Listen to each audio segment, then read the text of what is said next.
Hi, this is Denise. Welcome to Food for Life TV. I just wanted to, this is kind of just like my sharing about what I'm doing personally as a nutritionist in response to COVID-19. Generally, in my life, I'm one to not settle, to be average. This really came about when I was diagnosed with stage 4 cancer. And when I started just reading about all the statistics, and that's when I told myself, I'm not going to be one of these statistics, and I will do more than what the average person is doing so that I'm not the average and so that I don't fall into these statistics. And with COVID, it's the same response for me.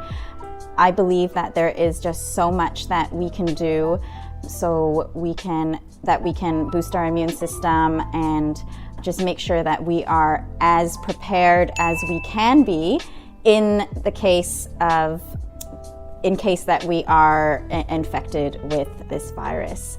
So I came up with 4 C's that I've been following, which is cooking, community, conditioning, and consistency. So with these 4 C's, I'm focusing on my immune system and also just decreasing inflammation. And so with cooking, what better time than when we're self-quarantining and we are, eating at home and being more careful about what we're eating. So what better time than to get your cooking skill intact and just trying out some new recipes. So cooking is just such a great creative and soothing and, for me, a meditative work. And so what should you be focusing on? What kind of foods should you be focusing on? Well, I would suggest foods that are anti-inflammatory. And also one point is to be cooking your vegetables and your foods. So I'm personally staying away from raw foods, so from salads, especially salads that are prepared outside. If I do crave crunchy, fresh vegetables, then I'm going to be purchasing the vegetables myself, washing them myself very, very well, and just making sure that it's all hygienic and as little bacteria as possible. That's one note, but if you are just wondering about what type of foods you should be eating, being plant-based is definitely really good, making sure you're getting a variety, a rainbow of fruits and vegetables, and also including the anti-inflammatory nutrition such as turmeric and sage, oregano, rosemary. These are just fabulous, fabulous herbs to include in your stews, in your baked fish, in your quinoa. For me personally, I have made this lentil stew that I just keep making over and over again, and I've shared the recipe in our blog, so make sure you check that out. And also, if you just want something simple, you can make up turmeric lattes and also bone broths. So bone broths are really my staple these days. And on top of that, so on top of these anti-inflammatory herbals that you can add to your food, I also want to recommend that you make sure you're getting enough protein, because amino acids really are one of the building blocks for our antibodies and for our immune system. If we're not getting adequate amount of protein and also a wide range of amino acids, then our immune system will be hampered. So I am taking now a little bit more grass-fed beef than what I'm usually taking, and that's just to make sure that I'm getting enough protein. And of course, you can also opt for a good whey protein. If you're taking a whey protein, a cold processed grass-fed whey is one that I recommend. And yeah, going back to bone broths, they also have a lot of amino acids in there. And so what I do is every morning, actually, I will alternate between a turmeric latte and a cup of bone broth in the morning. And then you can also add in a few drops of the ginger extract, which makes it just very easy. Instead of having to juice the ginger yourself, you have just an amazing cup that you can start your day with that is anti-inflammatory. And also with the bone broth, it can help with our immune system. So get cooking. And The second C is community. So I know that a lot of the times when we are isolated or when we're alone at home, it can be difficult. Also, we worry about our loved ones that are alone. So do pick up that phone and call your loved ones, check in on them. I would suggest FaceTime or some kind of video calling, because really a face-to-face where you can see facial expressions, that's always the best. I'm taking this time to really connect with my friends from all over the world, and I've had just such an amazing time reconnecting with them. And it's easy because even though we have different time zones, we're mainly available now because we're at home or working from home. So it's been easier to connect with friends, but make sure that you are in community. Don't go this alone. We are stronger together, and so I just want to remind you of the importance of community and making sure that you're not just, binging on Netflix by yourself and just being in your own thoughts. So get connected even though we are practicing that social distancing. And then my third C of conditioning is based on a study that I came across about when, I think it was in 1998.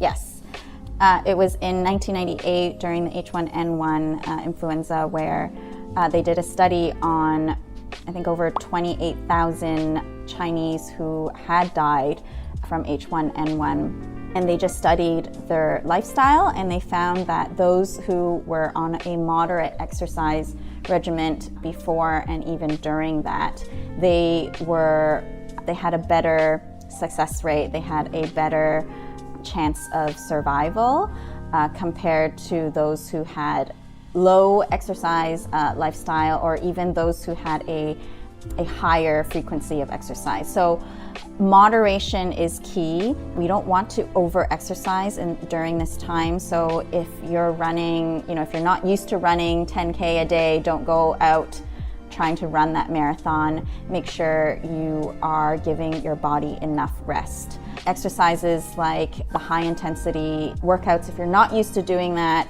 or long endurance exercise is not something that would be really beneficial at this time.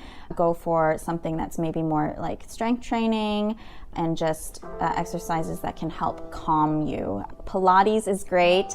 So my Pilates studio started doing live stream sessions where you can actually get feedback from the instructor. So I've been doing that, and so thankful for them, just to make sure that I'm keeping up with my regimen. And there's also tons of videos on YouTube that you can follow. I started doing a Tabata workout along with my friend and just really love that. That's where you can really get your heart rate up, and that is that's like a HIIT, high intensity interval training, but because I'm used to doing those, that was okay for me. So, continue to move. If you need to get outside, there are some trails that are not littered with people, but definitely don't just stay at home and sit around. Make sure you're moving around, whether it's cleaning the home or tuning into one of the live streams that your studio is offering, or a YouTube fitness regimen.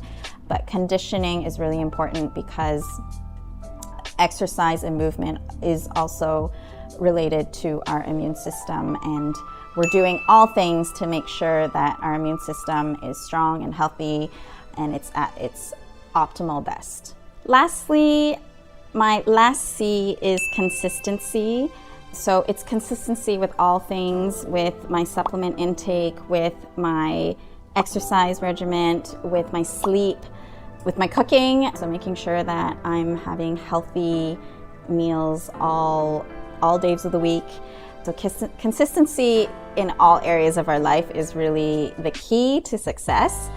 And I know with supplement intake, a lot of people who are just starting to maybe include a vitamin C or a vitamin D or zinc into their lifestyle now with the coronavirus, I want to stress that consistency is really key. So I did mention about an article or research done on vitamin D and its effect on our immune system and just on respiratory infection, and they found that the consistency of a actually lower dose vitamin D is more beneficial than those one-off doses. So I want to just encourage you to, find reminders for you to take your supplements, to take your immune boosting supplements.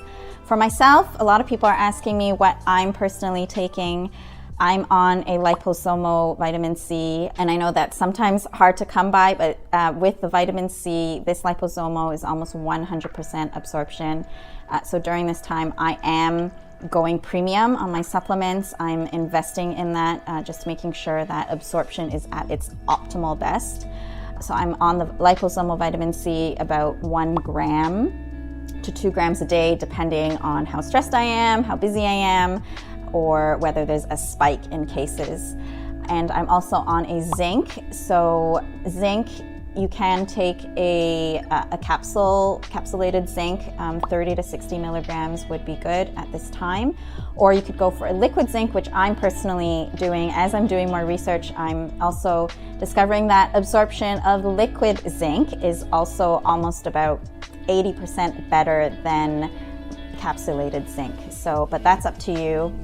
You do get zinc in your body, and then remember that the key point is to make sure that zinc is transported into your cell, and that can be with quercetin, with the added quercetin. So if you're taking ester C or a pure defense with NAC, all of this is actually all in the formula, which is great. And then I'm also doing a Sambugard. So with elderberry echinacea, I do this periodically. I actually don't do this every day. It's more of a periodic thing for me. And then a probiotic, which we know is to help recolonate our gut bacteria.